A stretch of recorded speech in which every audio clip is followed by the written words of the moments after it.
தூய ஆவியின் திரியேக ஆசீர்வாதம் நம் அனைவரையும் ஆசீர்வதித்து காப்பதாக. ஆமேன். கிறிஸ்து இயேசுவுக்குள் பிரியமான அன்பு இறை மக்களே, கர்த்தரும் உலக இரட்சகருமாகிய இயேசு கிறிஸ்துவின் நாமத்தினாலே புதிய மாதத்தின் 2ஆம் நாள் வாழ்த்துக்களை உங்களுக்கு தெரிவித்துக் கொள்கிறேன்.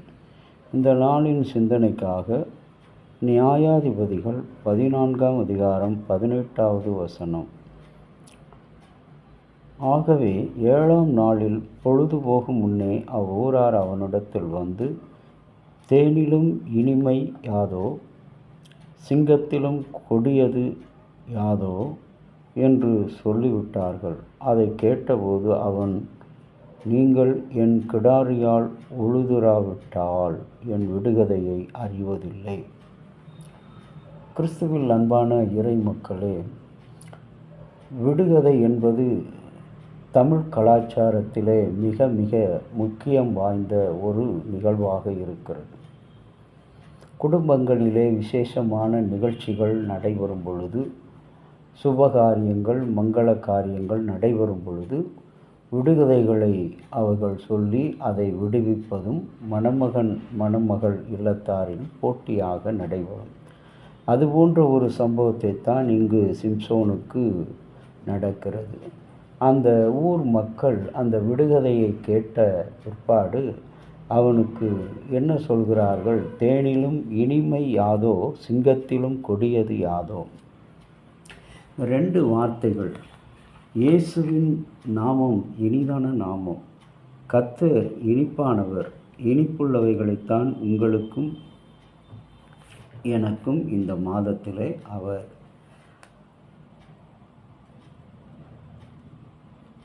இனிமையாக தருகிறார்.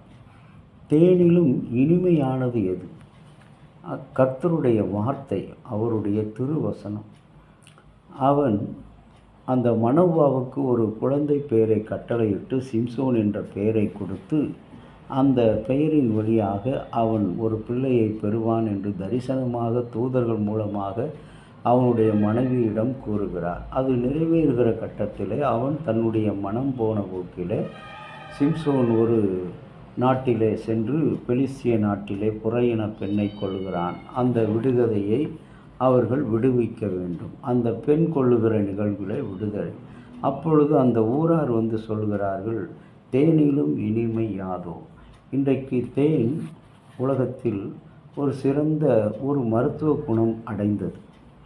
அந்த தேனை விட இனிமையுள்ளது ஒன்று இருக்கிறது என்பதை அந்த ஊர் மக்கள் அறிந்தவராக, சர்வ வல்லமையுள்ள தேவன் யெகோவா தேவன் இருக்கிறவராகவே இருக்கிறேன் என்று சொன்னவர், ஒருவராய் அதிசயமான நாமங்களை உடையவர், ஒருவராய் அதிசயங்களை செய்கிறவர்.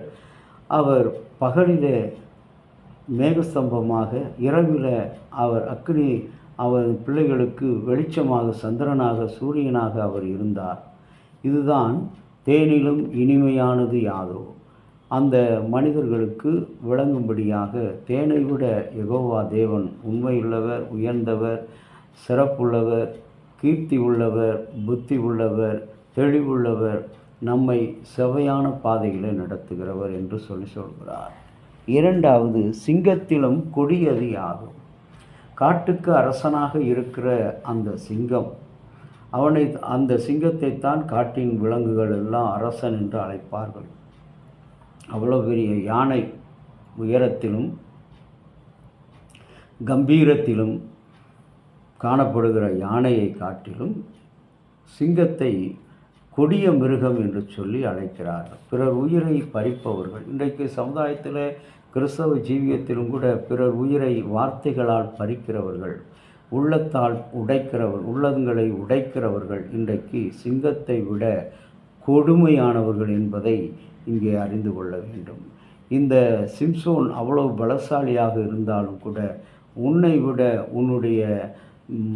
உன்னுடைய சரீரத்தின் பலத்தை உடைப்பதற்கு ஒருவர் இருக்கிறார். சிங்கத்தை விட கொடியது. அந்த கொடிய வாழ்க்கையை நீ தெரிந்து கொண்டிருக்கிறாய். பெலிஸ்திய சமுதாயத்திலே சென்று, புறையினத்திலே சென்று பெண் எடுத்திருக்கிறாய். ஆகவே இன்றைக்கு அந்த சிங்கத்தை விட கொடிய ஒரு வாழ்வை நீ தேர்ந்து கொண்டாய். உன் வாழ்க்கை பரிதாபம் என்று சொல்லுகின்ற நிலையிலே அந்த மக்கள் சொல்கிறார்கள். அன்பு இறைவனுடைய பிள்ளைகளே, நம்முடைய வாழ்க்கையிலும் கூட நாம் இந்த இயேசுவை பற்றி அறிந்திருக்கிறோம். பழைய ஏற்பாட்டு யெகோவா தேவனை குறித்து அறிந்திருக்கிறோம். ஒவ்வொருவரும் எவ்வளவு வல்லமையாக அவர் செயல்பட்டிருக்கிறார்கள். மேக ஸ்தம்பமாக, அக்னி ஸ்தம்பமாக, துதியின் சத்தமாக, செங்கடலை பிளந்தவராக இருந்த அந்த தேவன் தேனை விட மிக மிக இனிமையானவர். சிங்கத்தை விட கொடுமையான ஒரு வாழ்க்கையை நாம் தெரிந்து கொண்டிருக்கிறோம். ஆகவே இந்த நாளிலும் கூட நம்முடைய வாழ்க்கையை கர்த்தருக்கு உகந்த வாழ்க்கையாக அவர் சீக்கிரம் வரப்போகிறார். பரலோகத்திலிருந்து அவர் வரப்போகிறார். வந்து நம்மை பரலோகத்துக்கு அழைத்து செல்லப் போகிறார். கடவுளுடைய வருகை இப்படிப்பட்ட செய்திகளை நமக்கு வலியுறுத்துகிற காரியம். அவருடைய வருகை இன்றைக்கு வெனிசுலா நாட்டிலே ஏற்பட்ட நிலநடுக்கம், உக்ரைன் போர் என்று பொருளாதார நெருக்கடி, சமையல் எரிவாயு பிரச்சனை, எரிபொருள் பிரச்சனை, இவையெல்லாம் கடவுளுடைய வருகையை உங்களுக்கும் எனக்கும் எடுத்துச் சொல்கிறது. இந்த சிந்தனையோடு கடவுளுடைய வருகைக்கு நம்மை ஆயத்தப்படுத்த ஒப்பு கொடுக்கிறோமா? இயேசுவே, நீர் மாரநாதா, சீக்கிரம் வாரும். ஆண்டவரே, நீர் எங்கள் மத்தியில் அசைவாடுகிற தேவன். இந்த நாளிலும் உம்முடைய வருகையில் இருக்கின்ற அற்புதங்களை, அடையாளங்களை, எச்சரிப்பை நாங்கள் கேட்டோம். அவற்றிற்கு நாங்கள் செவி கொடுத்து நடக்க துணை